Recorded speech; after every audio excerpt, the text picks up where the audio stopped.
¿Cómo están, amigos televidentes? Hoy analizaremos en 3 amplios reportajes las huellas que ha dejado la delincuencia en Guayaquil en los últimos años, el combate que realiza la policía y también el papel que juegan los fiscales y jueces en un tema que preocupa a todos los sectores de la sociedad.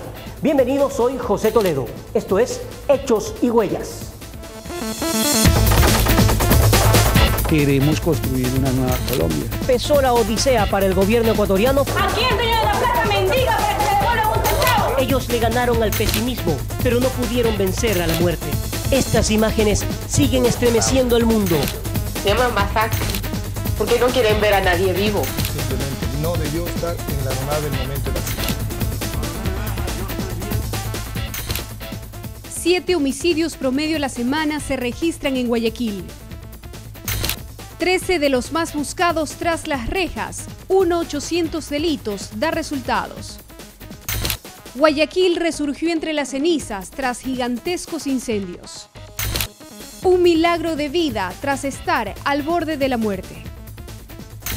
Niños que murieron por culpa de la delincuencia y personas que fueron brutalmente asesinadas dentro de sus propios domicilios son algunos de los episodios que causaron conmoción en el país. El escenario Guayaquil, una de las ciudades con mayor índice delictivo y de violencia, donde en la actualidad se registra un promedio de 7 homicidios a la semana, según estadísticas del Observatorio Ciudadano. Recordemos algunos hechos que han dejado huella en este primer reportaje. Vidas que han sido truncadas por la delincuencia.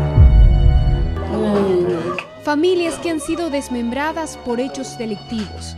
Sucesos que hicieron estremecer la opinión pública y que aún siguen vigentes en la memoria de muchos ecuatorianos. El más reciente se registró el martes 7 de febrero de este año en la urbanización privada Ceibos Norte en Guayaquil. Diana Marcela Zapata Quinteros, de 27 años, fue brutalmente apuñalada en el interior de su departamento ubicado en el condominio El Edén. La homicida, una adolescente de 16 años que trabajaba como empleada doméstica para la víctima. 64 cortes marcaron el cuerpo de Zapata Quinteros. Un suceso similar se registró en el 2009, en un condominio de Urdesa, donde fueron asesinadas Claudia Pope y su madre Sonia Jaramillo. 2 personas fueron detenidas. Uno de ellos confesó ser el autor del crimen y durante la reconstrucción de los hechos demostró la facilidad con la que escaló el edificio donde vivían las víctimas. El acusado fue sentenciado a 25 años de cárcel. Sin embargo, la Fiscalía continúa las investigaciones porque no descarta un problema de herencias. Pero la violencia también ha truncado la vida de niños. El pequeño Bruno Barco Betancourt, de 10 años, fue víctima de un fuego cruzado en un asalto a una lavadora de carros. El menor falleció tras recibir un impacto de bala en su cuerpo mientras esperaba la entrega del vehículo junto a su padre, el periodista Rómulo Barco. El hecho ocurrió el 21 de noviembre del 2010 en la 22 y Capitán Nájera, al sur de Guayaquil.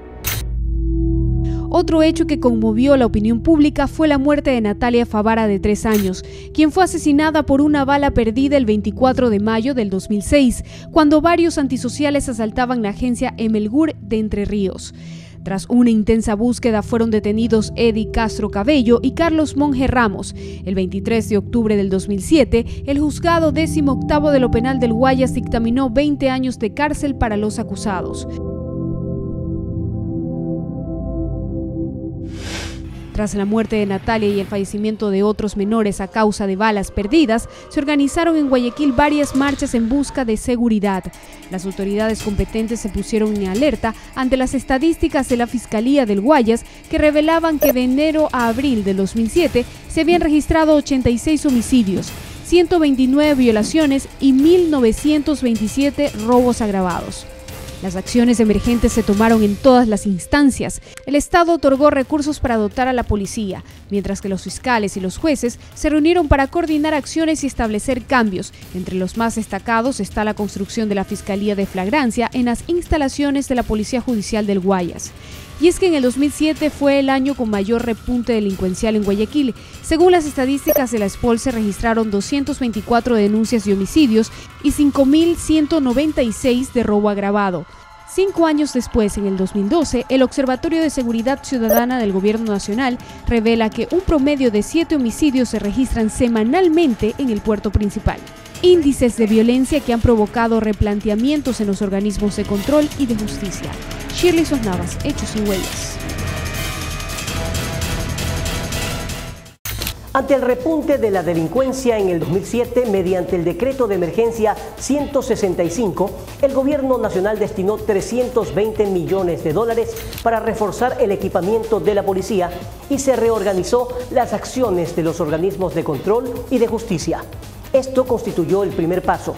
Actualmente el sistema de recompensas, la reorganización de las cortes y la creación de la central de llamadas EQ911 reflejan la preocupación del Estado por combatir la delincuencia en el país.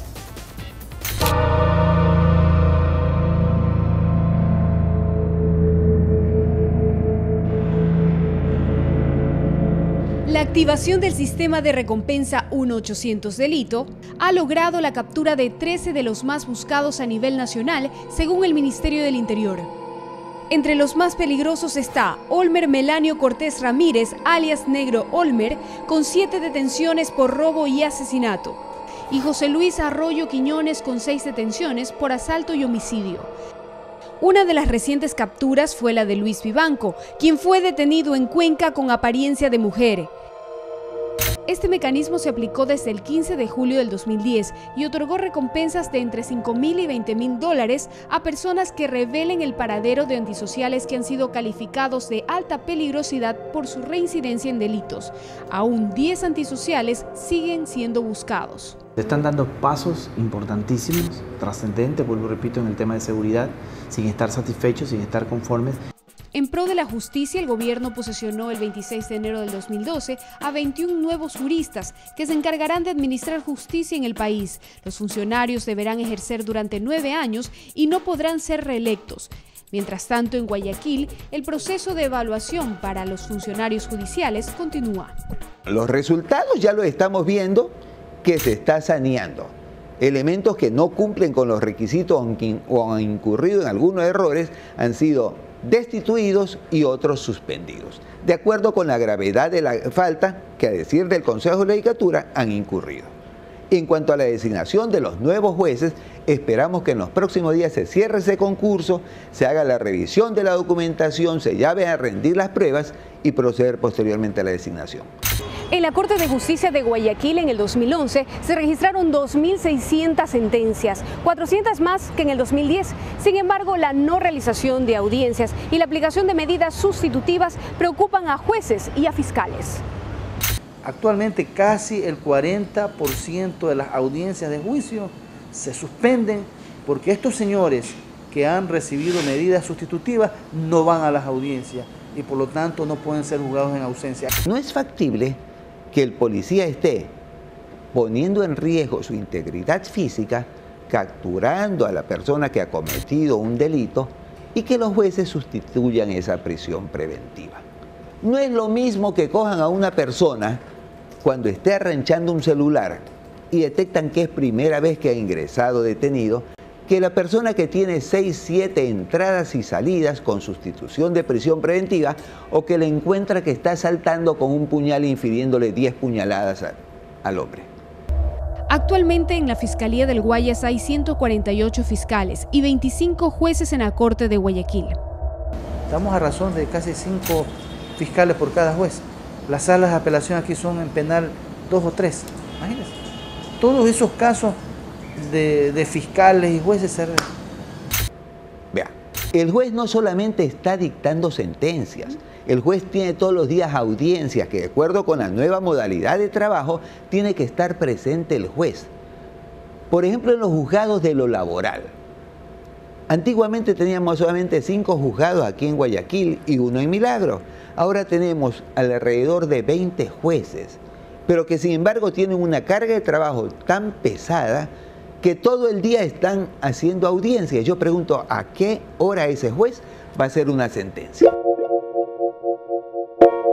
El endurecimiento de penas es otro tema de análisis. La pena máxima en el Ecuador para los menores de edad es de 4 años con privación de la libertad, mientras que para los adultos es de 25 años de reclusión. También la ley prevé lo que se conoce en doctrina jurídica como la acumulación jurídica. Esto es, de que si alguien comete varios de estos delitos sancionados con pena de 16 a 25, puede haber una pena tope de hasta 35 años. La Fiscalía del Guayas propone una reforma al artículo 40 del Código Penal que expresa: las personas que no hayan cumplido los 18 años de edad estarán sujetos al Código de la Niñez y la Adolescencia. Una joven de 16, 17 años le ha dado 64 puñaladas. Ya ha confesado su delito. Una persona peligrosa, menor peligroso, tiene varias gangas. Uno, no puede mostrarse su rostro, quizás ha matado a otra persona. Todos sus archivos serán quemados en cualquier momento, nunca serán utilizados. La pena máxima que llegaría a tener es 4 años, pero con rebajas y todas estas situaciones llegaría a 2, y prelibertad, o sea que estará preso 1 año y medio, 2 años, y bien, no ha pasado nada. Otro avance en el tema de seguridad es el funcionamiento del EQ 911, un sistema que integra a todos los organismos de control, policía, bomberos, comisión de tránsito y secretaría de riesgos, que otorga respuesta inmediata a las llamadas de auxilio. En la primera fase, inaugurada el 6 de febrero pasado, se cuenta con 300 cámaras que han sido instaladas en 6 cantones de la provincia del Guayas y 2 en Santa Elena, y se espera que 1000 más sean ubicadas en otros puntos estratégicos del litoral a mediano plazo. El objetivo es cubrir el 21.6% de la población ecuatoriana. Un promedio de 500 llamadas diarias se reciben en este Centro Integrado de Seguridad Ciudadana. Sin embargo, más del 50% son falsas. Se tienen identificados los teléfonos, si hay reincidencia y sanciones más fuertes, se les hace pagar todo el servicio de movilización, todo el pago y los gastos que le cuesta al Estado el atender esa llamada. Por lo tanto, yo pienso que más allá de la sanción debería ser la recapacitar, ¿sí? Concientizarse sobre todo cómo aunar esfuerzos para trabajar juntos por la seguridad y entender que el pedido de auxilio llegado en buenas manos y en su momento preciso puede salvar muchas vidas y puede salvar de que otras personas sean víctimas de un delito. Solo en Guayaquil se registraron 24 homicidios simples en enero del 2012, según el Observatorio de Seguridad Ciudadana. En cambio, el Centro de Estadísticas de la Escuela Superior Politécnica, como entidad privada, reporta 15. Respecto a delitos contra las personas, en categorías altos, las estadísticas del gobierno seccional revelan 500 denuncias, mientras que la SPOL 693. Shirley Suárez Navas, Hechos y Huellas. La anhelada integración de los organismos de control y de justicia está aún configurándose en busca de una alianza efectiva contra la delincuencia. Después de la pausa continuaremos analizando las medidas adoptadas por el gobierno. Pero antes, un hecho que dejó huellas. Se trata del fallecimiento de Antonio Neumann, autor de la música del himno nacional del Ecuador, ocurrido el 3 de marzo de 1871. Recordemos. Antonio Neumann Marno fue compositor, pianista y director de orquesta. Desde muy joven tuvo vocación musical, razón por la cual estudió en el Conservatorio de Milán, donde obtuvo el título de profesor de música, y en los conservatorios de Viena. Se instaló en Guayaquil en el año 1841, fijó su residencia en Las Peñas, donde años antes entrevistaron Simón Bolívar y José de San Martín sobre el futuro de la independencia americana. En 1866 escribió la partitura del himno nacional del Ecuador, a solicitud de la Cámara del Senado. El himno se estrenó el 10 de agosto de 1870 en la Plaza de la Independencia de Quito, con Neumann de director. El mismo año, Gabriel García Moreno lo contrató para que organizase el Conservatorio de Quito, del que fue director hasta su muerte. Fue el primer director del Conservatorio Nacional de Música de Quito, que hoy lleva su nombre. Neumann murió en Quito el 3 de marzo de 1871, mientras dirigía el Conservatorio de Música. Sus restos se trasladaron a Guayaquil y fueron depositados en el Templo de San Francisco. Este es un hecho que dejó huellas.